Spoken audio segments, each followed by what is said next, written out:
Welcome back to Arab Identity. I am Wissam Sharafuddin, your host from the Arab American Center for Culture and Arts. And today we're doing something special. We're telling the origin story, except we're going to tell it with a few missing chapters put back where they belong. Because here's the uncomfortable truth: America wasn't born in isolation. It didn't rise out of a vacuum like some patriotic Big Bang.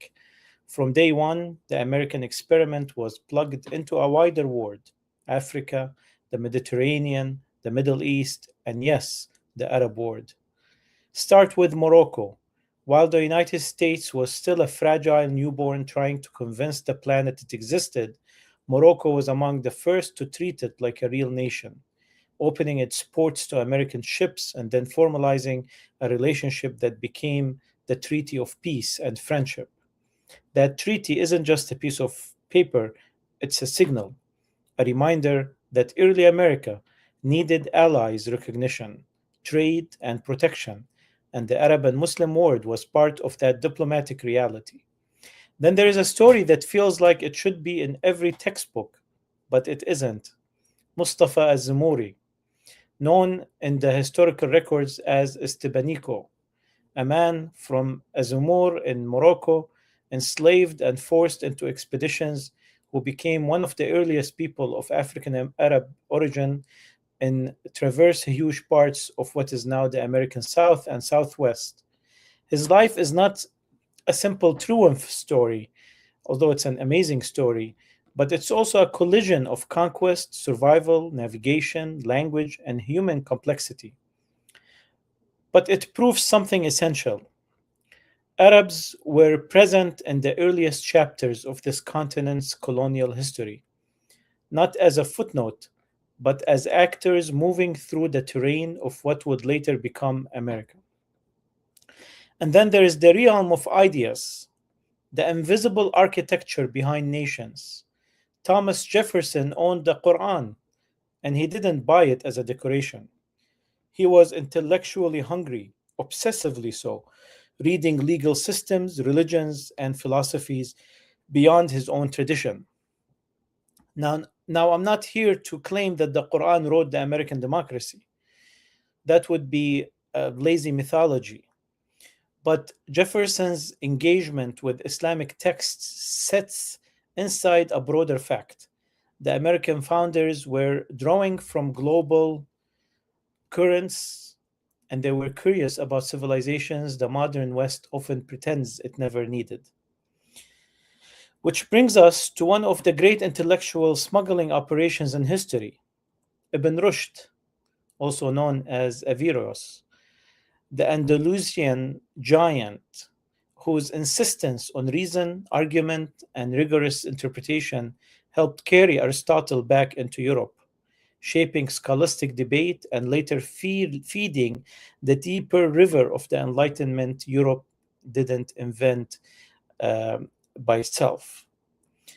So, in rationalism was not invented from scratch, it was inherited, translated, fought over, refined, and exported. And that intellectual inheritance is part of the ecosystem that produced figures like Benjamin Franklin and Thomas Paine, whose political writing and scientific spirit helped spark the American Revolution. There is a table in Paris on which Voltaire, in his last years, sat down with Benjamin Franklin. Benjamin Franklin was a big student of the Enlightenment that which Europe has built upon it from what it took from the Andalus, like from Ibn Rushd or Ibn Tufayl. So yes, Moroccan diplomacy, Az-Zamuri's journey, Jefferson's library, Ibn Rushd's philosophy, these aren't random trivia facts.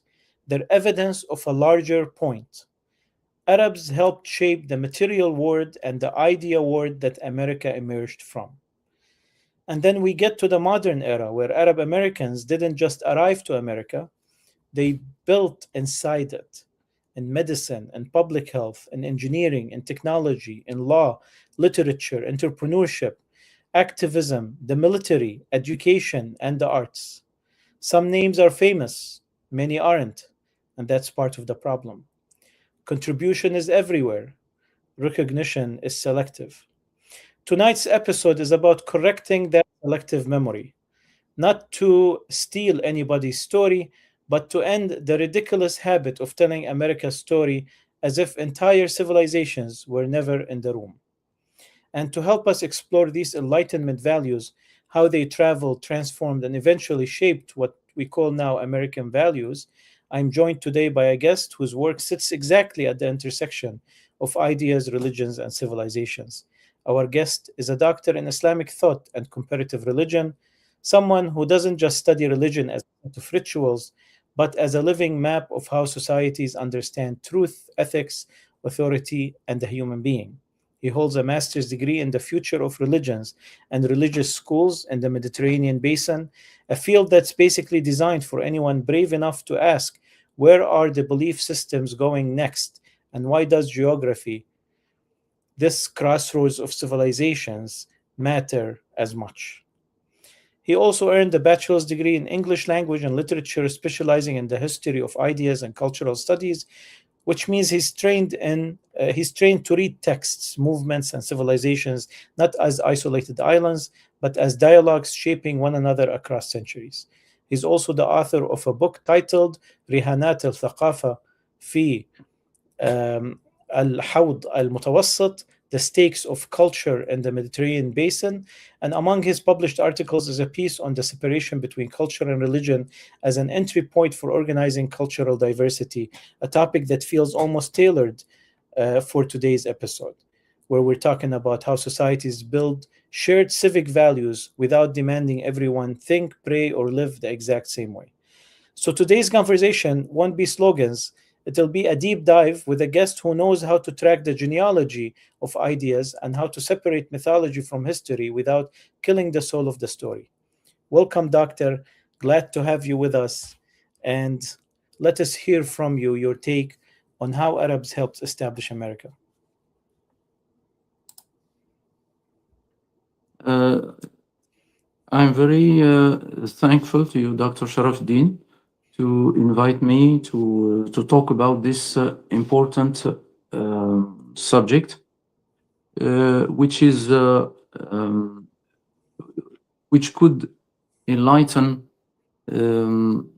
some facts in our common history with the United States, because for decades Arabs were stigmatized as terrorists or as bad persons, either in Hollywood movies or in some in media especially. But the fact is not as it was represented and as it was created. First, for the American government at that time, revolutionary government led by the first president, George Washington, was, let's say, made many endeavors, military speaking and diplomatically also. In Europe, they made many efforts to be recognized.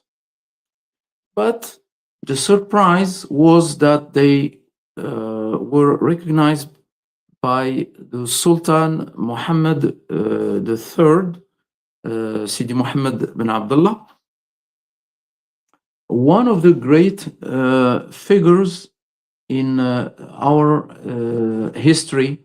Even we can say that Muhammad III was one of the figures of, let's say, inspiring modernity in Morocco, either on the state and strategic vision. Sultan Muhammad III sent a message to the Europeans that all American ships will be under the protection of the empire, Moroccan Empire, of course, or Sharifian Empire. And that was a great news for the at that time of the newborn American government, because it's an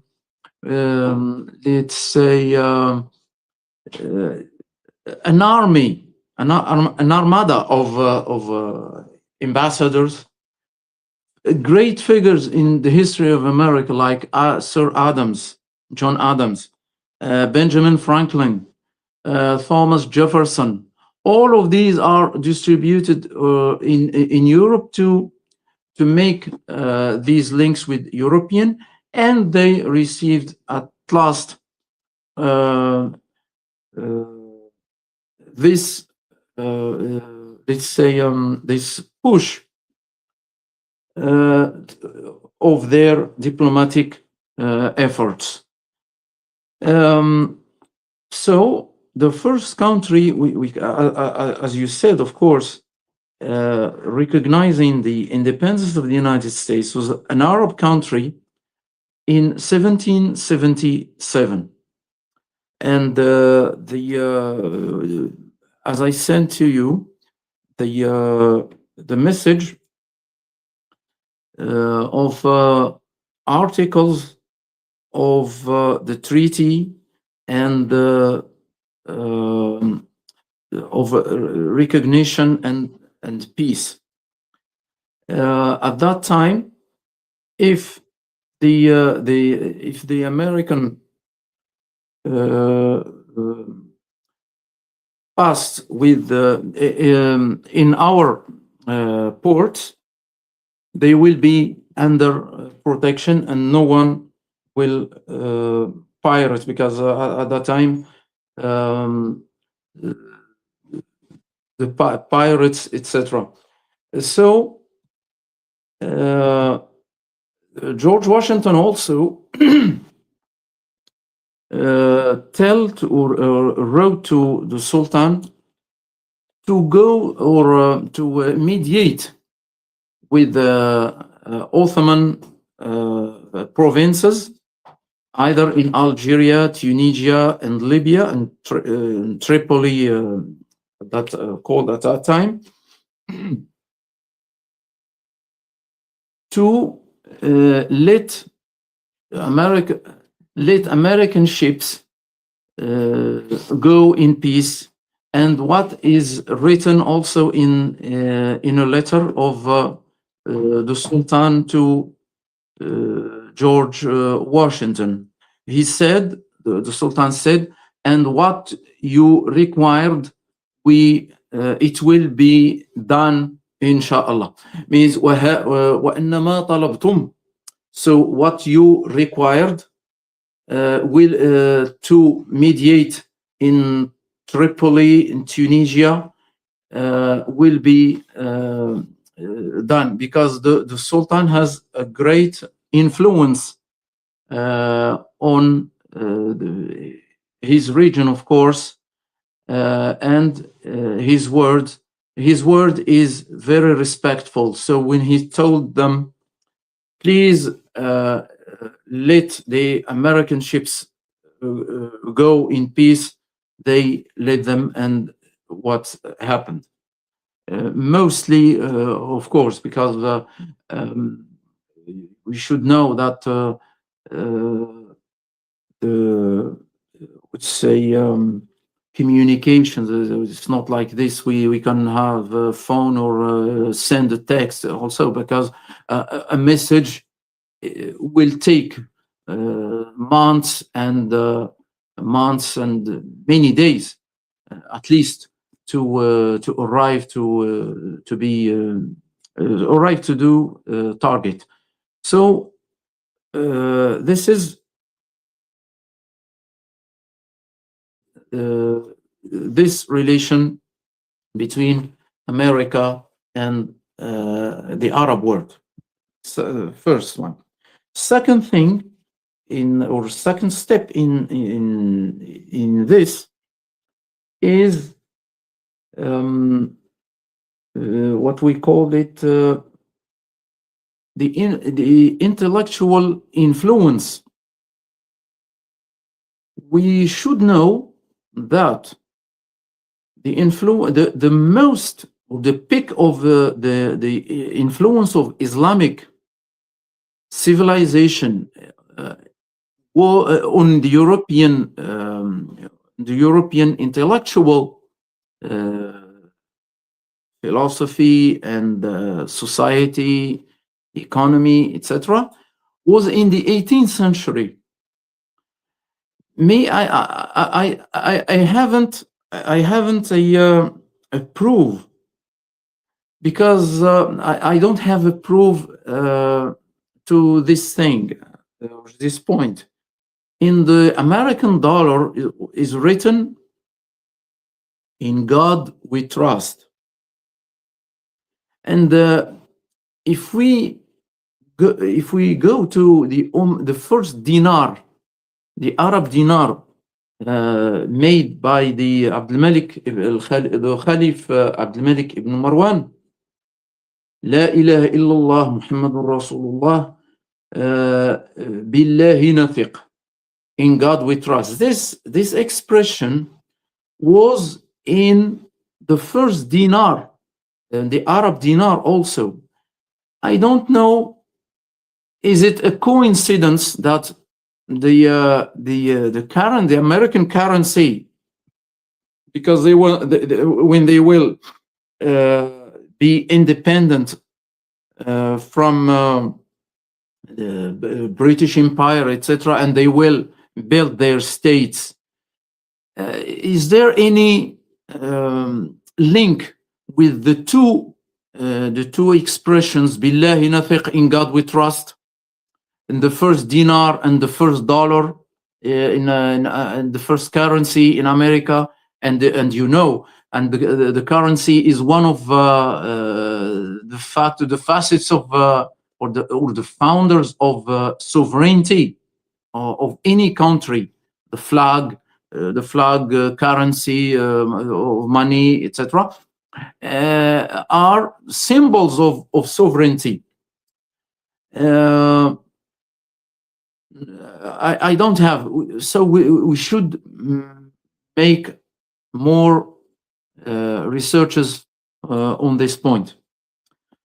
Third thing, the influence of America on the American commercial codes, pardon, is the right of Malikite, المذهب المالكي, the Malikite, which is, we know that Morocco is one of citadel of Malikite jurisprudence. So many laws were influenced by the Malikite Moroccan jurisprudence. Another thing, by the way, I just remember it, that George Washington sent to the Sultan Muhammad III a copy of the Constitution before it was adopted by the Congress at that time, in 1787. And we know that the Constitution were adopted in the United States in 1789, the same year of the French Revolution. But a copy of the Constitution had already been between the hands of the Sultan Muhammad III before the Congress adopted it 2 years after. So I said the most influencing of Arab and Islamic culture and civilization were in the 18th century.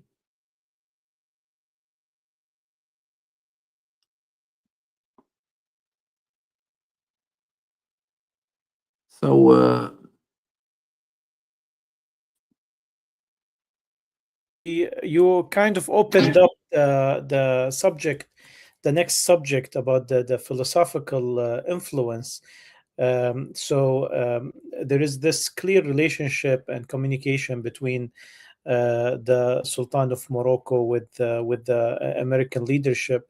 We want to go in the next chapter is to the deep roots of Americanism and the American values that were established on the basis of the Enlightenment in Europe, how that is a mix of efforts that Arabs have contributed greatly to, and we're going to talk about this. But before we go there, I wanted to talk about the first Muslim and the first claimed Arab to be in the United States. If you visit the Arab American National Museum, which is the only Arab American really national museum in the country that's located here in the city of Dearborn, Michigan, you will find in that exhibit that the first person that they exhibit as the first Arab American immigrant is Al-Azmuri. And you're going to talk to us a little bit about that. I want to bring in what Dr. Ali Ajami, who is one of the founders of the Arab American Center for Culture and Arts, is participating in the comment section. Says researchers say that before embarking on his first voyage to America, Columbus had, let me start with his first comment. So he says many historians are suggesting that Arab Muslims come to the Americas possibly as early as the 700s. They argue that Muslims came from Spain, Andalus, during the rule of Khalifa Abdullah ibn Muhammad.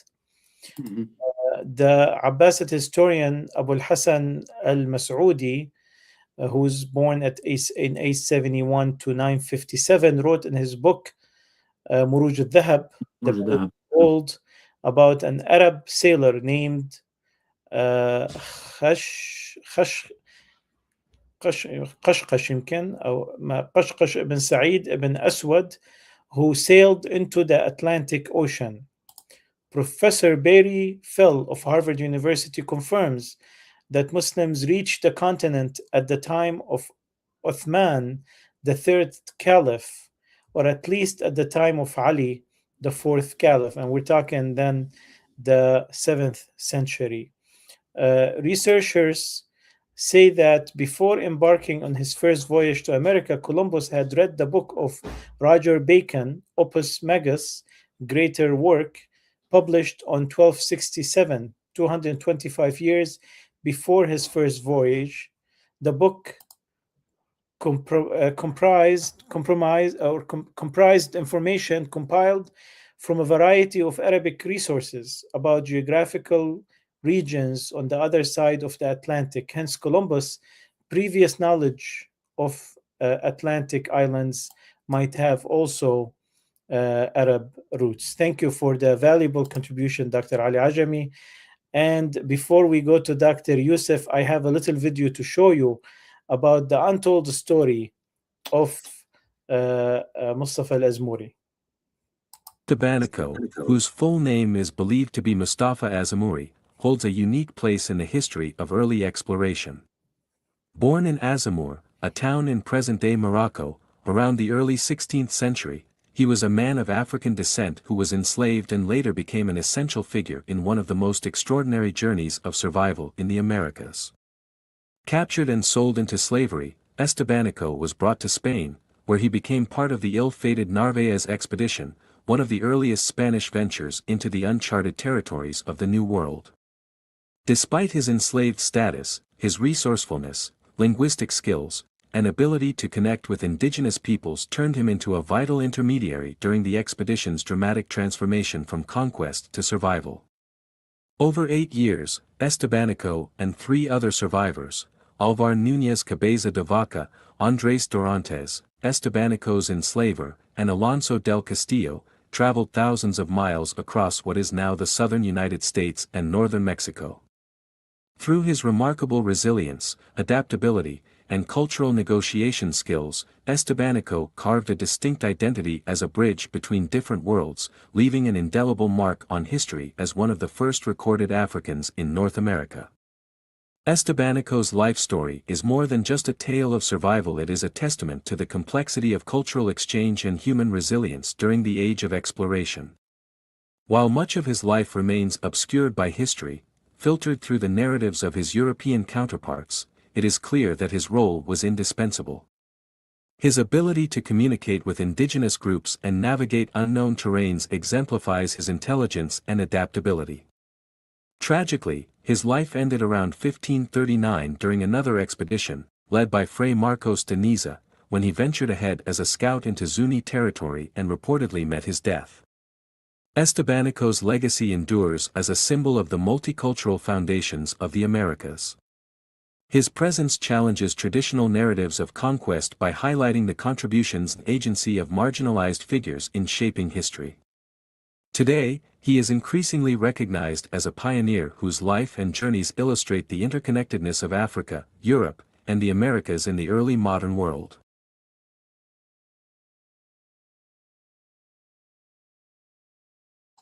Of course, Estebanico is a large figure, and his story has so much exciting details.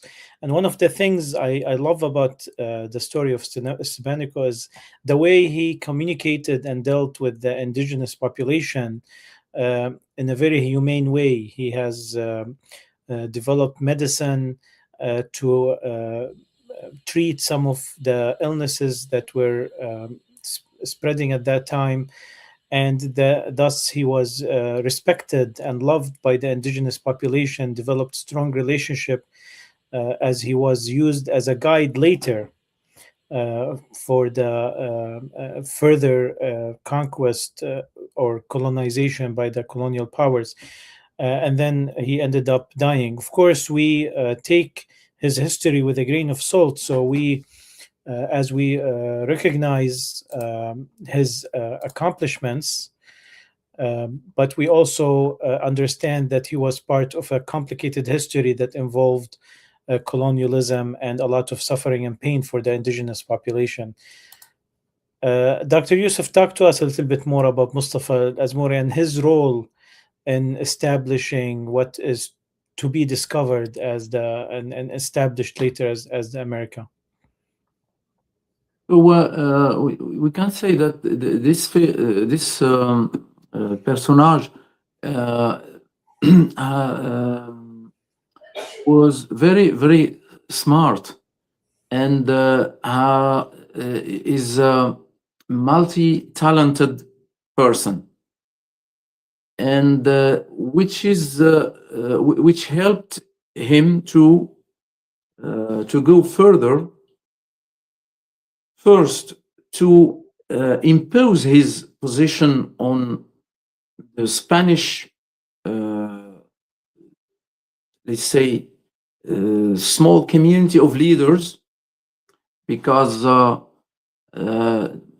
we know that he was a slave, and why he was a slave? Because many problems and a great destabilization of happened in Morocco at that time.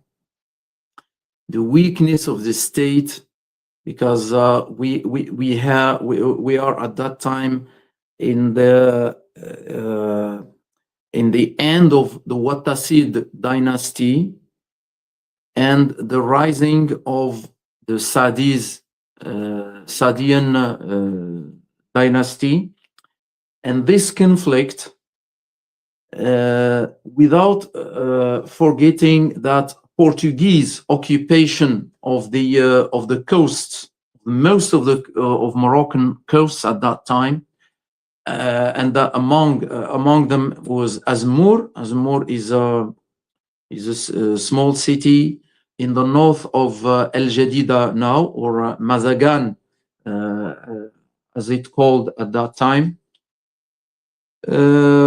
So this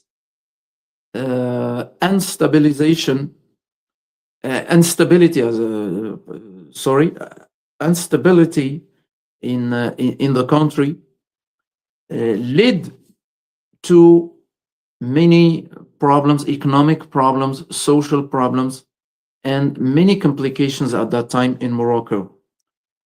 And since starvation reigned some parts of the country, people were obliged, some people were obliged to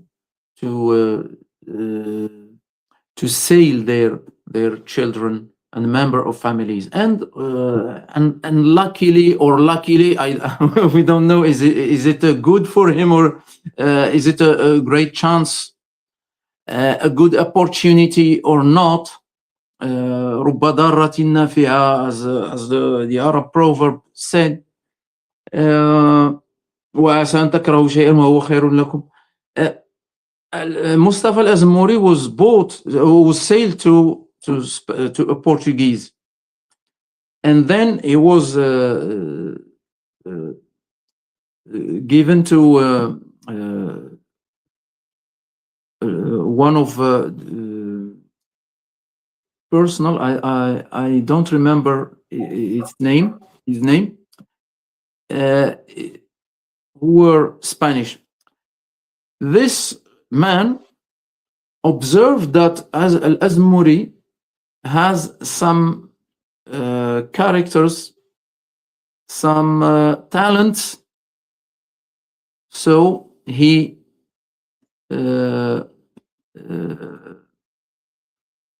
learned him or teach him Spanish, Latin, and Portuguese, of course. And then, since he is speaking Arabic, which is more or less his mother language, so this person was open-minded, that he absorbed all these languages. Once in America, in this expedition, which is was called Narvaez expedition in Florida.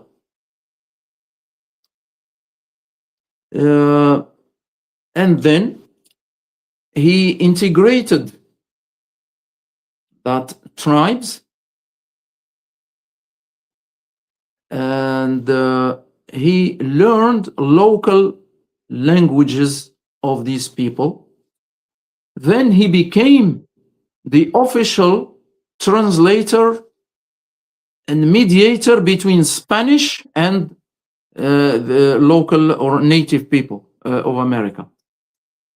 And I think that why he succeeded in this role remarkably, and because he has this character of a Moroccan people which is open to foreigners. We know that Spanish at that time made a policy that just they want gold, they exploit people. They don't accept diversity, especially religious diversity. And one of their between quotes claimed missions, noble burden is to civilize these peoples. Civilizing these peoples because they are savage, they are primitive, etc., etc. All the stereotypes they made on these peoples. But I think that Zamuri, who saw before Christians, Jews in Morocco, and this diversity, even the doctrine, Islamic doctrine, who is open to and recognize the Ahl Kitab, the people of the book. So all these values and this background helped Zmouri to integrate and to make his mission very easy. When I say easy, it's not literally. We could not accept this literally, but at least better than as a Spanish who will come to these tribes and they talk to them and let's say want to exploit their minerals, or you should show us where's gold, etc., and who will not bring this quantity, they will cut their hands, etc. Many atrocities were written and noted by in their journals of these expeditors. But I think that Zmouri was very, very different, not because he has blue blood or he was Moroccan, but I said that these values, this background of Zmouri helped him to make his mission completely. Thank you. Yeah, and Dr. Ali Ajami says that researchers say that Zmouri was one who discovered Florida and yes, the first who entered Mexico, New Mexico, yes, and yes, Arizona. of course, That is talking about colonialists. And he was the first non-American who put his leg on Texas. Mm-hmm. On Texas, he was the first one who discovered Texas. Yes. Also, Dr. Ali Ajami adds, they say also that he was an eyewitness to the brutality of the European settlers against the local natives. His narratives were very important in understanding the history of settlement and colonialism. An American Moroccan novelist named Layla Al-Alami wrote a novel about him titled Ma Rawah Al-Maghribi. And also there is a series, El Dorado series in the United States, which was also written based on Al-Zmouri. Excuse me, Al-Ahlam Al-Dhahabiyya, in a cartoon film made by the Japanese, Esteban Zia and Tao. Esteban was inspired from Mustafa Al-Azmouri in these cartoon films series. So coming to an end to this chapter, before we enter into the chapter of enlightenment, and then we come to I think the episode is not going to be enough to get into the modern Arab American immigration in the 19th century and beyond, and their contribution to the establishment of America. That will need episode, if not episodes by itself. But to come to an end for Estebanico chapter, we say it's not really about him as the first Arab. He's a human mirror. Yes. He shows us that America's foundations were never purely European, never purely Christian, never purely white, never purely anything. They were always mixed through trade, through diplomacy, through ideas, through forced labor, through survival. And if America can't handle that complexity, then America is living inside a fairy tale. That fairy tale that unfortunately lives in the minds of a lot of Americans today, who they utilize the de-intellectualization of the American public and fighting against public schooling and the intellectualization of America. They fight against it to keep the people in such a level that they can believe these fairy tales. Although America is beautiful and strong with its complexity and diversity, and not in the vision that some try to present. We're not here to decorate this fairy tale. We're here to tell the truth. Beautiful, brutal, inspiring, and real. That's the Arab American role. Not to ask for a seat at the table, but to remind everyone the table was built by many hands, and some of them were forced to work with chains on. And yes, one of those hands belonged to a man from Azmur. So that's the emphasis of what that we're trying to make, is the diversity of America. We come to a very important chapter next, which is the chapter on the Enlightenment. And we're gonna you've mentioned a little bit of it. We're gonna talk a little bit about this. Of course, the American Revolution is born from the womb of the European Enlightenment, and the European Enlightenment is an advanced version, or it built on what it has gotten from the Andalusian, like Ibn Rushd, Averroes, and Ibn Tufayl, Enlightenment thinkers, the founders of Enlightenment in Al-Andalus. That's, of course, something that is very well documented in history. It's beyond proof.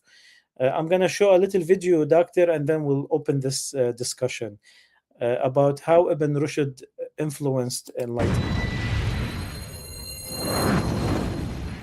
क्या आप जानते हैं कि Europe में निशात सानिया के दौर की फ़िक्रें बुनियादें एक मुसलमान फ़लसफ़े Okay, that's not going to help us in Urdu, unfortunately, but we'll resort to the discussion. So to make a long story short, and to enter into the discussion phase, when we speak about the Enlightenment, it's not like we're speaking about dawn, as though it simply happened, as though the sun just rose one morning over Europe and everyone suddenly discovered reason, as though history is a tidy room and civilization is a straight line, and all the furniture has always been in the right place. History was not built this way. It's a cumulative.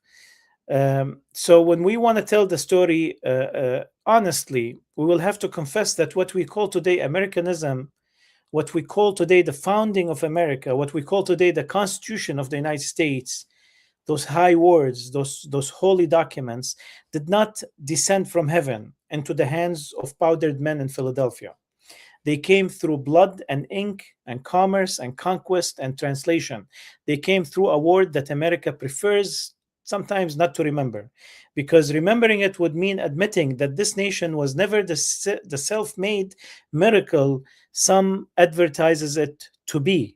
Europe did not invent itself out of nothing. It was taught, it was haunted, it was fed, and one of the places it was fed, one of the places where knowledge was not merely preserved but argued over, sharpened, expanded, was Andalus. That complicated, luminous, imperfect word in Muslim Spain, where Arabic was not a foreign tongue, but a language of libraries and medicine and mathematics and philosophy for 12 centuries, where Jews and Christians and Muslims did not float in some sentimental harmony. No, but history is never that kind anyway, but where the traffic of ideas was real enough to change the destiny of the continent. So what moved out of Andalus into Europe was not simply a pile of manuscripts. What moved was a way of thinking, the discipline of argument, the hunger of coherence, the insistence that the mind is not a sin. A civilization does not only export spices and silk, it exports habits, it exports nerves. So Descartes and Locke and Voltaire, as though they sprang from that renaissance that took place in Al-Andalus. Ibn Rushd, for example, Averroes in Latin, who argued with Aristotle as a man argues with a formidable friend, not as, he he argued with stubborn clarity and he insisted that reason and faith do not have to be enemies, and that the mind is not an insult to God, and that is the essence of enlightenment, is that the human is the most important thing on earth, and that the mind is the most important thing in the human. Of course, these ideas they transferred and processed, and they were translated and they were quoted. Sometimes they were not quoted, they were used and not quoted because they were frowned upon by some of the governments and powers in Europe. They did not like the quoting of Averroes and Muslim men, but nevertheless the ideas and pseudonames were created, and the ideas entered Europe and were translated, and they fed into the Enlightenment thought until they came to Voltaire and Rousseau, and they spoke and developed them further. And this is where, in these cafes of Paris, where the revolutionaries of the Enlightenment were born, from Robespierre, the founder of the French Revolution, or one of the founders of the French Revolution, to Benjamin Franklin and Thomas Paine, who have written the mind of French Revolution. Let's talk a little bit about this, Dr. Youssef.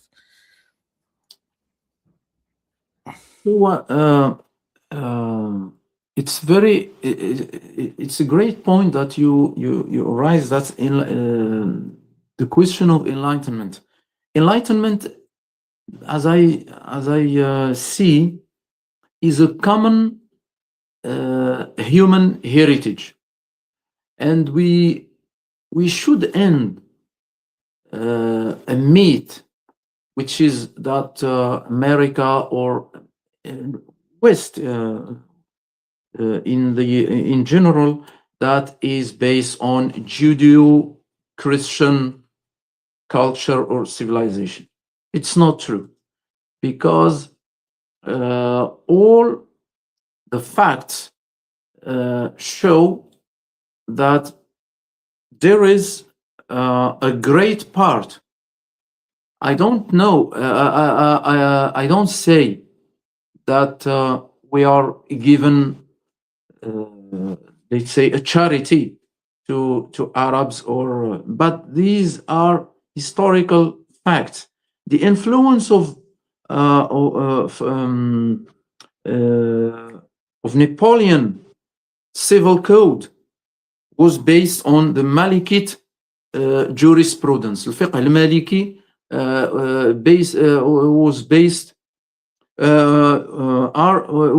is the base of the civil code at that time.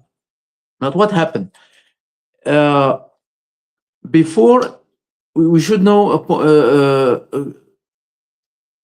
a very important point, which is there is before 19th century and there is after 19th century. Why? Because before 19th century, there is this exchange. I gave just one example.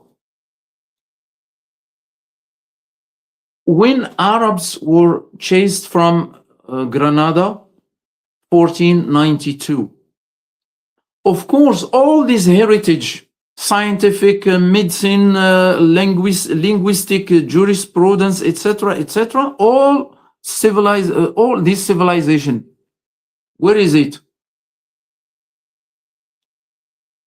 So these books were taken. Of course, they make a selection. What is scientific, mathematics, what is practical, was taken. But the mistake that Arabs till now made, they don't oriented their efforts to study or to at least visit our scientific heritage. They just let's say, ensieged themselves in the fiqh, in the jurisprudence, or doctrine, etc., etc. Usul fiqh. But the heritage الموروث العلمي والثقافي الموروث العلمي the scientific, the exact heritage, the scientific medicine, even coaching. The coaching now, the United States is one of the leaders of the coaching. But if you go to Tahdib al-Nufus, for example, of Ibn Hazm, he's talking about the types of people, the quality of people, because this small book of Ibn Hazm, for example, is the extract of his experience after ending his ministry mission, and it's like a retirement, and they wrote all his experience in this book. So we have many things in our Torah, our patrimony, our heritage, cultural heritage, out of jurisprudence, out of al-fiqh, to visit, to see it, science, mathematics, you know, علم الخدع, the mechanics, it's and so forth. So this heritage were as a power to European movement for advance and for progress. But since the Europeans, and after Industrial Revolution and imperialism, more power, military, and after colonization, they said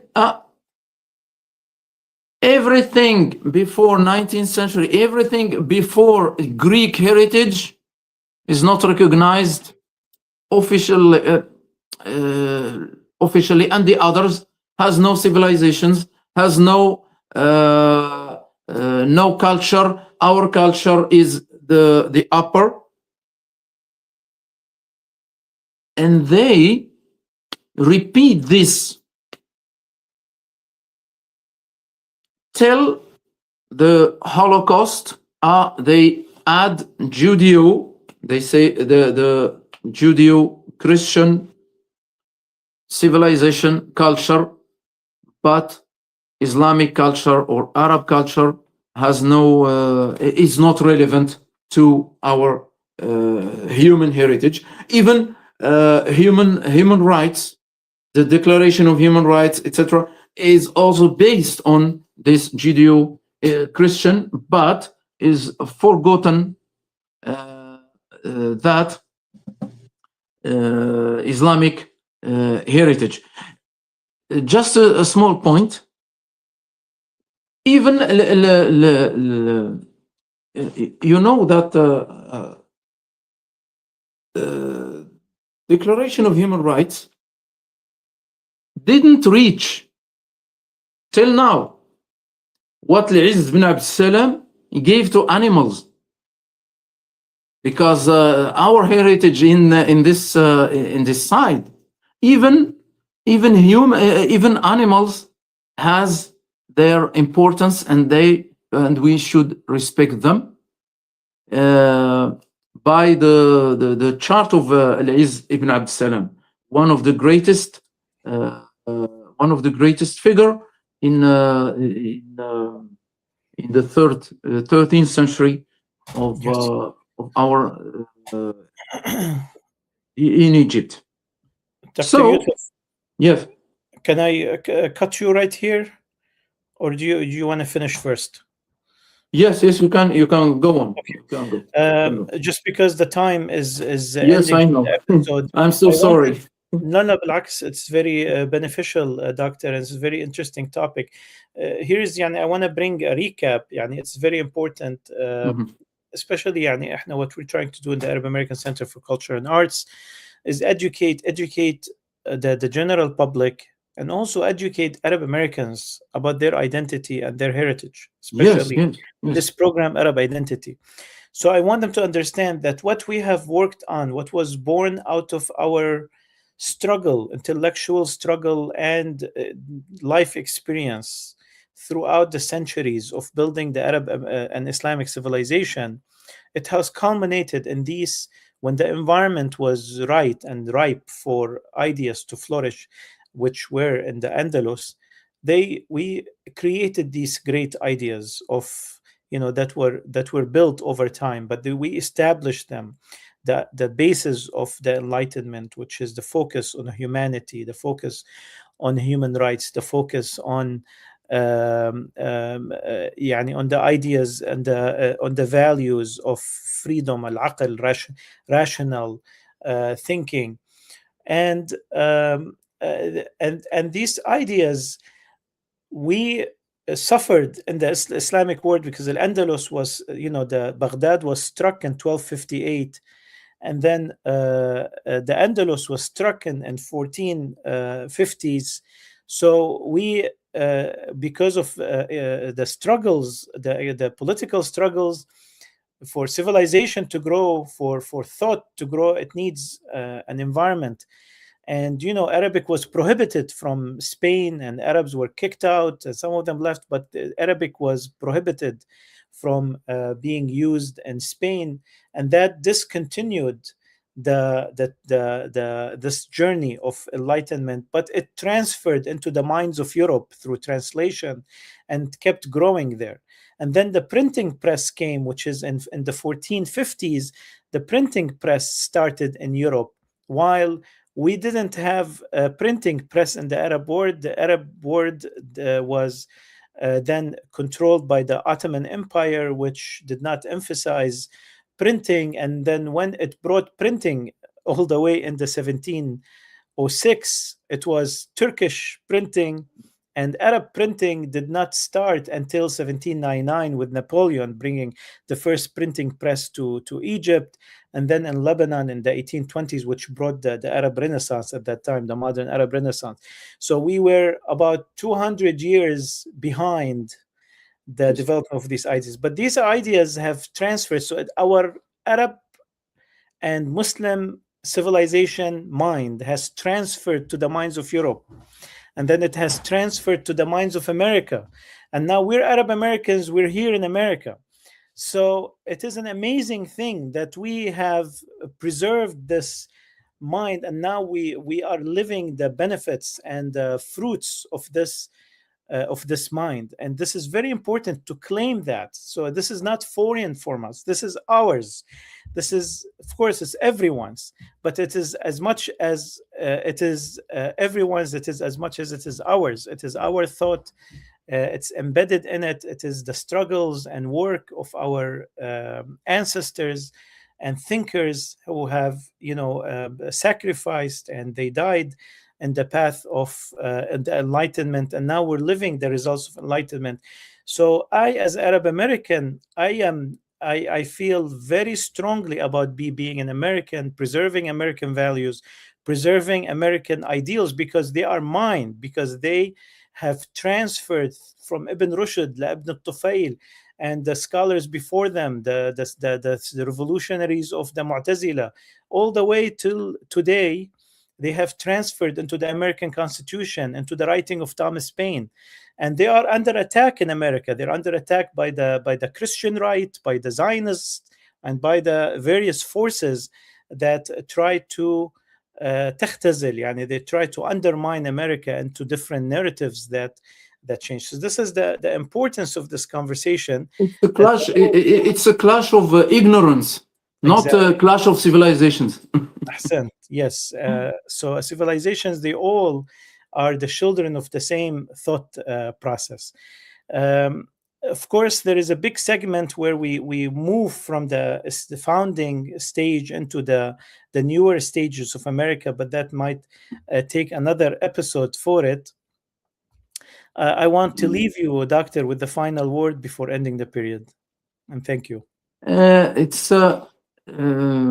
I'm very grateful to you to raise these points, these subjects, which are I'm sure that they will make a movement and excitement to other researchers, to our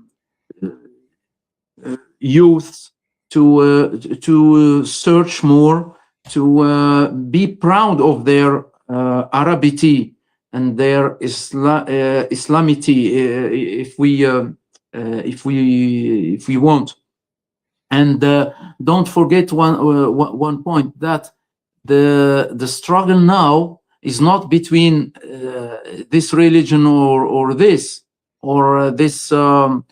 component of society or that, but the struggle is the struggle of values, but human values, human tolerance, human sharing is decent, and sharing what I have to share with you, either food or all human great behavior that leading to cementing the society and solidify and consolidating our society. Because either in the United States or other country, diversity is one universal and natural fact. We should accept it as evidence. But if we want to make exclusiveness and to be close on our identity, it will not go. We will not succeed. We will not succeed because we it's like we striking a rock, and it's not good for neither society or our future of humanity and the world. I just want to remember it's a funny thing in the relations between America and Morocco, when the Sultan in 1895 they gave them a present or a gift, which is an animal, a lion of Atlas, and that was a very diplomatic embarrassment for the United States. How to if they will not accept this gift, this royal gift, the Sultan will not sign the treaty, and it was very, very funny. You can say this in the journals of the American ambassador in Tangier. And by the way, the first building, diplomatic building of the United States was in Tangier. It was a gift of the Sultan to give them a building. Now it's transformed to a museum in Tangier. It's in American propriety, but it was a gift from the Moroccan Sultan at that time. Now it's a museum. Thank you very much. Thank you, Dr. Youssef. Thank you for all our listeners and people who follow this episode. As a final reminder, it's a reminder that the Enlightenment, upon which the American Constitution the best thing in America, and the secret of American greatness is its Constitution. And that enlightenment is not a private inheritance from Europe. It's not a private inheritance from white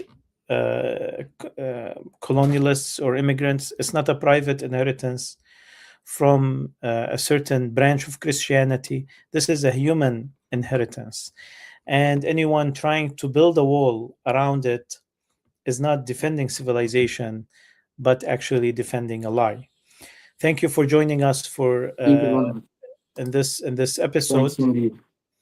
And on behalf of the Arab American Center of Culture and Arts, we invite you to subscribe, share, and stay with us because our history isn't a footnote. It's a chapter in American history. It's a chapter in world history, and a chapter that we cannot afford to forget. Thank you. We'll see you in the next episode. Thank you very much.